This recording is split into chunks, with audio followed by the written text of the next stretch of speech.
রাধে রাধে। গীতার মূল্যায়নের আজকের ভিডিও। কর্মের ফল তাড়াতাড়ি পেতে চান? গীতায় বর্ণিত এই গোপন সত্যটি জানবেন এই শ্লোকে, অর্থাৎ শ্রীমদ্ ভগবদ্গীতার ৪র্থ অধ্যায়ের ১২ নম্বর শ্লোক অনুবাদ সহ তাৎপর্য করে বলবো। ১২ নম্বর শ্লোক সংস্কৃতে বলা হয়েছে, কাঙ্ক্ষত কর্মণাং সিদ্ধি যজন্ত ইহ দেবতা ক্ষিপ্রং হি মানুষে লোকে সিদ্ধি ভবতি কর্মজা। এর অনুবাদ হল, এই জগতে মানুষেরা সকাম কর্মসমূহের সিদ্ধি কামনা করে থাকে এবং তাই তারা বিভিন্ন দেবদেবীর উপাসনা করে। সকাম কর্মের ফল অবশ্যই অতি শীঘ্র লাভ হয়। এই শ্লোকের তাৎপর্য হল, এই জড়জগতে দেবদেবীদের সম্বন্ধে একটি মারাত্মক ভ্রান্ত ধারণা আছে। অল্পবুদ্ধি সম্পন্ন বেশ কিছু লোক যারা নিজেদের মহাপণ্ডিত বলে মনে করে, তারা এই সমস্ত দেবদেবীদের ভগবানের বিভিন্ন রূপ বলে মনে করে। প্রকৃতপক্ষে এই সমস্ত দেবদেবীরা ভগবানের বিভিন্ন রূপ নন, তারা হচ্ছেন ভগবানের বিভিন্ন অংশবিশেষ। ভগবান এক, আর তার অবিচ্ছেদ্য অংশেরা বহু। বেদে বলা হয়েছে, ভগবান এক ও অদ্বিতীয়, ঈশ্বর পরম কৃষ্ণ। ভগবান শ্রীকৃষ্ণ হচ্ছেন পরমেশ্বর, আর বিভিন্ন দেবদেবীরা এই জড়জগৎকে পরিচালনা করার জন্য বিশেষভাবে শক্তিপ্রাপ্ত।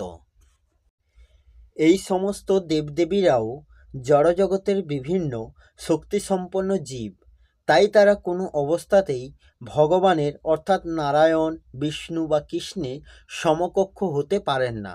ভগবানও বিভিন্ন দেবদেবীর একই পর্যাভুক্ত বলে যে মনে করে, তাকে বলা হয় নাস্তিক অথবা পাষণ্ডী।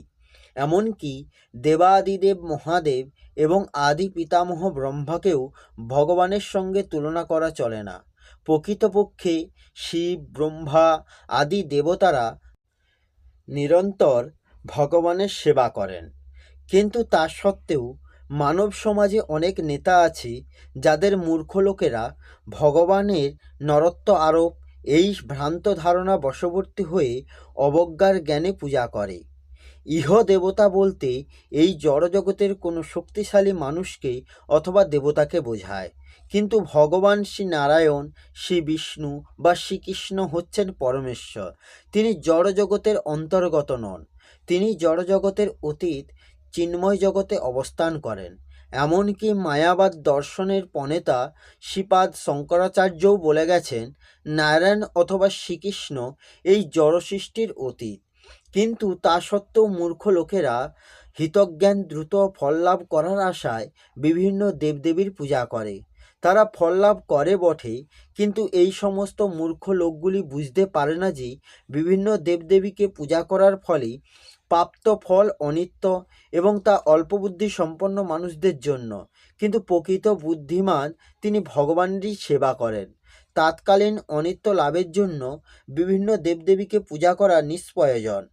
জড়জগতের বিনাশের সঙ্গে সঙ্গে এই সমস্ত দেবদেবী এবং তাদের উপাসকেরাও বিনাশপ্রাপ্ত হবেন। দেবদেবীদের দেওয়া বড় হচ্ছে জড় এবং অনিত্য। জড়জগতের বাসিন্দা, এমনকি বিভিন্ন দেবদেবী এবং তাদের উপাসকেরাও সকলেই মহাজাগতিক সমুদ্রের বুদ্ধস্বরূপ। কিন্তু তা সত্ত্বেও এই জগতের মানব সমাজ ভূসম্পত্তি, পরিবার, ভোগের সামগ্রী আদি অনিত্য জড় বিষয়সমূহ লাভের আশায় উন্মাদ। এই ধরনের অনিত্য বস্তু লাভের জন্য মানুষেরা মানব সমাজে বিভিন্ন দেবদেবী অথবা শক্তিশালী কোনো ব্যক্তির পূজা করেন। কোনো রাজনৈতিক নেতাকে পূজা করে যদি সরকারের মন্ত্রিত্বের পদ লাভ করা যায়, সেটিকে তারা পরম প্রাপ্তি বলে মনে করে। তাই তারা সকলেই তথাকথিত নেতাদের ভুলুণ্ঠিত প্রণাম করছে এবং তার ফলে তাদের কাছ থেকে সাময়িক কিছু আশীর্বাদও লাভ করছে।